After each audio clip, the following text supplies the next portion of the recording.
తాకట్లో ఉన్న మీ బంగారాన్ని విడిపించి ఆ రోజు ఆన్లైన్ రేటుకి కొంటాం. Sharma gold company. నమస్కారం, వెల్కమ్ టు సుమన్ టీవీ. నేను గీతాంజలి. శని త్రయోదశి వైశాఖ మాసంలో రెండవసారి అండి రావటం.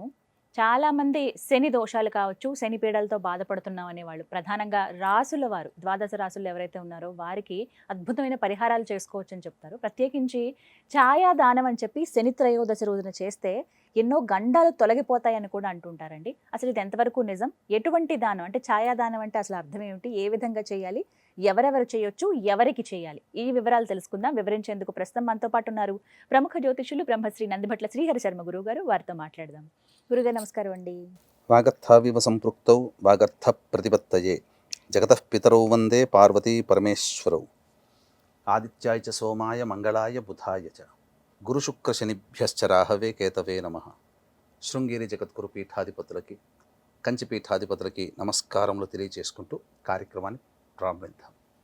గురుగారు, వైశాఖ మాసంలో రెండవసారి శని త్రయోదశి. అయితే ఈసారి కొంచెం ప్రత్యేకంగా విన్నాను, మీరు ఛాయా దానం చేయాలని చెప్పి. వాటి గురించి మాట్లాడదాం.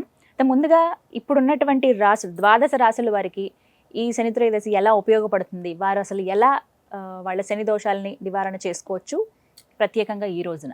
తప్పకుండానమ్మా. అసలు ఈ సంవత్సరంలో శని త్రయోదశులు కేవలం 4 మాత్రమే ఉన్నాయి. ఆల్రెడీ 2 అయిపోయాయి. రేపు మే 24వ తారీఖు రోజున వచ్చే శని త్రయోదశి మూడవది. అక్టోబర్లో వచ్చేటువంటిది 4వ శని త్రయోదశి. దీంతో ఇక శని త్రయోదశులు ఉండవు. కాబట్టి శని ప్రభావం మార్చి 29వ తారీఖు రోజున శని మీన రాశిలోకి మారాడు. దీని ప్రభావం వలన అనేక మంది సమస్యలు అనేటువంటివి ఎదుర్కొంటున్నారు ప్రస్తుతం. ఇప్పుడు ప్రపంచవ్యాప్తముగా కూడా శని అంటే ఎవరు? శనైశ్చరుడు అని అంటారు. అంటే సృష్టి స్థితి లయకారకాలలో లయకారకుడు పరమేశ్వరుడు అయితే, నవగ్రహాల్లో లయకారకుడు శని భగవానుడు. అందుకనే చూసారా, ఇప్పుడు ఎక్కువగా యుద్ధము, ప్రాణ నష్టము, జన నష్టము, ఎర్త్ క్వేక్స్, ప్రకృతి విపత్తులు ఇవన్నీ శని మారిన తర్వాతనే ఎందుకు కలుగుతున్నాయి? కాబట్టి అంత తేలిగ్గా మనం శనిగ్రహాన్ని తీసుకోవడానికి లేదు. అయితే ఈ శని మీనరాశిలోకి మారిన తర్వాత కొత్తగా మేషరాశి వారికి ఏలిన నాడి శని ప్రభావము, సింహరాశి వారికి అష్టమ శని ప్రభావము, ధనుస్సు రాశి వారికి అర్ధాష్టమ శని ప్రభావం కొత్తగా యాడ్ అయ్యాయి. ఇప్పుడు కుంభరాశి వారికి, మీనరాశి వారికి శని ప్రభావం ఉంది. మిథున రాశి వారికి కొత్తగా మళ్ళీ కంటక శని ప్రభావం యాడ్ అయింది. ఇక వృశ్చిక రాశి వారికి, కర్కాటక రాశి వారికి యోగ శని ప్రభావం యాడ్ అయింది. కన్యా రాశి వారికి దాంపత్య శని. వెరసి మేష, మిథున, కర్కాటక, సింహ, కన్య, వృశ్చిక, ధనుస్సు, కుంభ, మీన ఈ రాశులలో జన్మించినటువంటి వారికి శని ప్రభావం యాడ్ అయింది. అయితే వీక్షించేటువంటి సుమన్ టీవీ ప్రేక్షకులు గమనించాల్సినటువంటి అంశం ఏంటంటే, శని అనగానే భయపడకండి. ఎంతో మందికి శని మంచి చేసిన వాడు కూడా ఉన్నాడమ్మా. ఎంతో మందికి కష్టపెట్టిన వాడు కూడా ఉన్నాడు. శని ప్రభావం వల్లనే నలదమయంతులు విడిపోయారు. నలుడికి రాజ్యభ్రష్టము జరిగింది. పాండవులు కూడా శని ప్రభావం ఎక్కువ, ఆ పాండవులలో ఎక్కువ మందికి ఉండడం వల్లనే వాళ్ళు కూడా రాజ్యభ్రష్టులై, కర్మభ్రష్టులై ఈ సంబంధించినటువంటి అడవుల్లో సంచారం చేయాల్సిన రాజుగా మెలిగినటువంటి వ్యక్తి.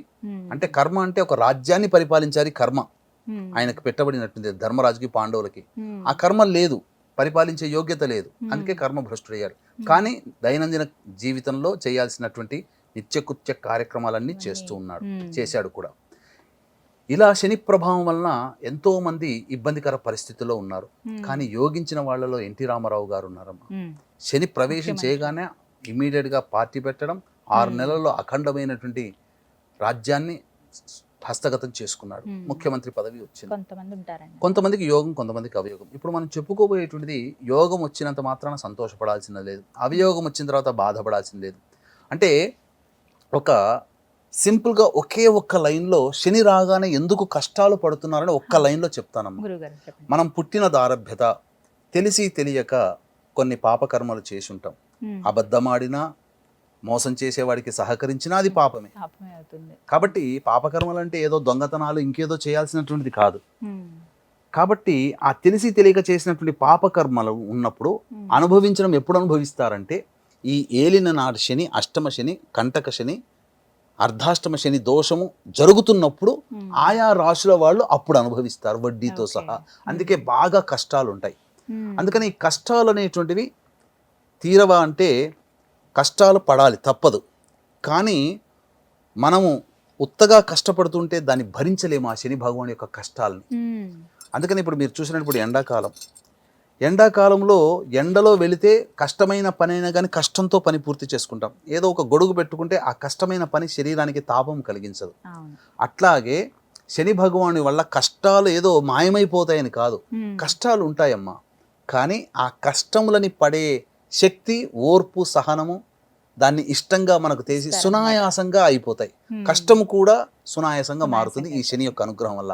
అందుకనే వీక్షించేటువంటి ప్రేక్షకులారా, మేష, మిథున, కర్కాటక, సింహ, కన్య, వృశ్చిక, ధనస్సు, కుంభ, మీన రాశిలో జన్మించిన వారే కాకుండా ఈ పుష్యమి, అనురాధ, ఉత్తరాభాద్ర నక్షత్రంలో జన్మించిన వాళ్ళు, శని దశ, శని అంతర్దశ జరుగుతున్నటువంటి వాళ్ళందరూ కూడా గమనించాల్సింది ఏంటంటే ఈ శని ప్రభావం వలన సమస్యలు ఉంటాయి. మిగతా రాశుల వాళ్ళకి కూడా సమస్యలు ఉన్నప్పుడు కర్మదోషం తొలగించేవాడు శని భగవానుడు కాబట్టి 12 రాశుల వాళ్ళు ఇప్పుడు చెప్పబోయేటువంటి పరిహారాల్ని పాటించినట్లయితే తప్పకుండా ఆ శనీశ్వరుని యొక్క అనుగ్రహం కలుగుతుంది. అయితే ద్వాదశి తిథి ఉదయం 7:16 వరకు 24వ తారీఖు రోజున ఎలాగో సూర్యోదయం దారభ్యత 7:42 వరకు దుర్ముహూర్తం ఉంటుంది. కాబట్టి కాలకృత్యాదులన్నీ తీర్చుకొని చక్కగా వెళ్ళి నవగ్రహాలు ఉన్నటువంటి శివాలయానికి చేరుకొని ఆ నవగ్రహాల చుట్టూ శివాయ నమః అంటూ 27 ప్రదక్షిణలు చేసిన తర్వాత ఆ స్వామికి నల్లబట్ట కట్టాలి. కట్టిన తర్వాత నల్ల ఒత్తితో దీపారాధన నువ్వుల నూనెలో వేసి ఇనుప ప్రమిదిలో కానీ మట్టి ప్రమిదిలో కానీ పెట్టి దీపారాధన చేసి నల్ల నువ్వుల నూనెతో శనీశ్వరుడికి అభిషేకం చెయ్యాలి. చాలామంది అభిషేకం చేసే సందర్భంలో చేసే కామన్ మిస్టేక్ ఏంటంటే ఆ ఈశ్వరుని అమ్మవారి చూసి తన్మయత్వంలో అలవాటైపోయి ఆ శని భగవాన్ని కూడా కళ్ళల్లో కళ్ళు పెట్టి చూస్తూ ఆయన్ని చూస్తూ ఆయనకు అభిషేకం చేస్తూ ఆయన అనుగ్రహం కలగాలని ఆ స్వామి కళ్ళల్లో కళ్ళు పెట్టి చూస్తారు. ఎప్పుడైతే స్వామి కళ్ళల్లో కళ్ళు పెట్టి చూస్తారో ఆ శని యొక్క తీక్ష్ణత దృష్టి వాళ్ళ మీద పడుతుంది. తద్వారా వారికి ఇంకా లేనిపోని సమస్యలు పెరుగుతాయి. కాబట్టి ఆ స్వామి వారికి శనీశ్వరుడికి అభిషేకం చేసేటప్పుడు ఆయన పాదాలని నమస్కరిస్తూ ఆయన పాదాలని చూస్తూ అభిషేకం చేయండి. ఎట్టి పరిస్థితుల్లో ఐ టు ఐ కాంటాక్ట్ అనేది విగ్రహంతో ఉండకూడదు, అది నియమం. ఇక తదనంతరం ఆ యొక్క దేవాలయంలోనే రావి చెట్టు కూడా ఉంటుంది. రావి చెట్టు చుట్టూ చక్కగా శివాయ నమః అంటూ 27 ప్రదక్షిణలు చేసి తదనంతరం పడమర దిక్కుగా కూర్చొని ఒక 1/4 కిలో నల్ల నువ్వులని రాశిగా పోసి దాని మీద 3 తమలపాకులు పెట్టి మళ్ళీ ఇనుప ప్రమిద కానీ మట్టి ప్రమిద కానీ పెట్టి అందులో నల్ల నువ్వుల నూనెతో నల్లటి ఒత్తితో దీపారాధన చేసి ఆ యొక్క పడమర దిక్కుగా కూర్చొని శని చాలీసా లేదా శని పంజర స్తోత్రము లేదా శని కవచము లేదా శని అష్టోత్తరము 19 సార్లు పారాయణం చేసి ఇంటికి వెళ్ళాలి. వెళ్ళిన తర్వాత అప్పుడు మధ్యాహ్నం 1:40 అంటే 12:40 నుంచి 1:40 మధ్య కాలంలో శనిహోరం ఉంటుంది. ఆ సమయంలో పారిశుద్ధ్య కార్మికులకి కిచెన్ సామాన్లు ఏదైనా కొనిపెట్టడం లేదా టీ తాగడానికి కొద్దిగా పైసలు ఇచ్చి టీ తాగబడడం, మరియు మానసిక శారీరక వికలాంగులకి ఏదైనా కానీ వాళ్ళకి తోచినదిగా పండ్లు ఇతర పదార్థాలు పెట్టడం, ఇవి చేయాలి. తరువాత ఆ సమయంలో కంబళి దానం చేసిన చాలా విశేషమైనటువంటి ఫలితం కలుగుతుంది.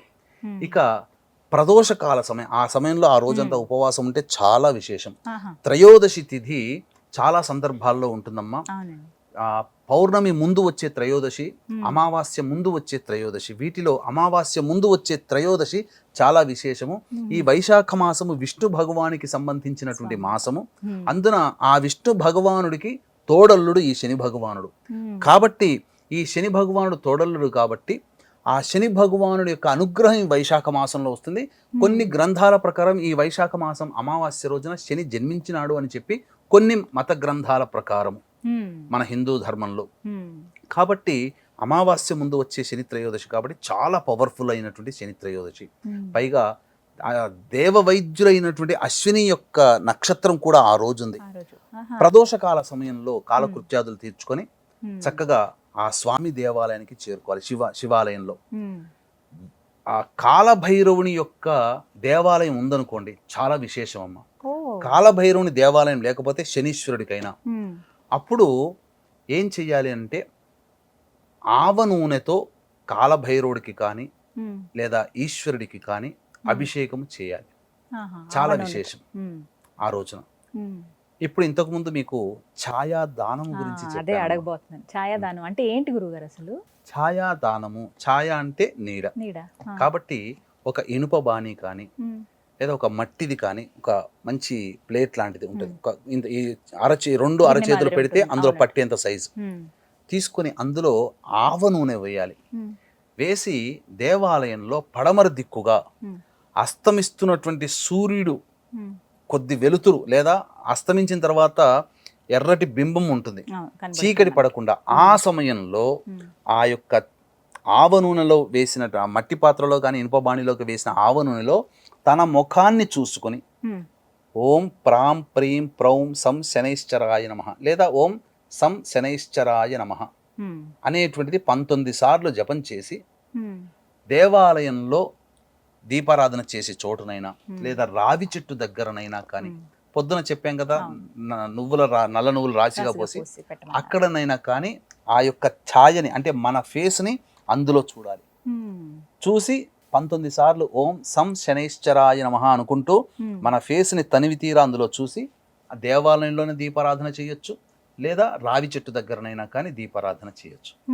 చేస్తే భవిష్యత్తులో కలిగే అంటే రాబో 2-3 నెలల్లో కలిగే గండ దోషములు ఏవైతే ఉంటాయో అవి అపమృత్యు అంటే వాహన ప్రమాదాలు కావచ్చు, ఇంకేదైనా కావచ్చు, పైనుంచి కింద పడడం లాంటి కావచ్చు, జారి పడడం లాంటి కావచ్చు, బాత్రూంలో పడడాలు కావచ్చు, ఇలా ఏదైనా కానీ తప్పిపోతాయి. ఎలా తప్పిపోతాయంటే అదేదో జరగకుండా ఉండదని కాదమ్మా.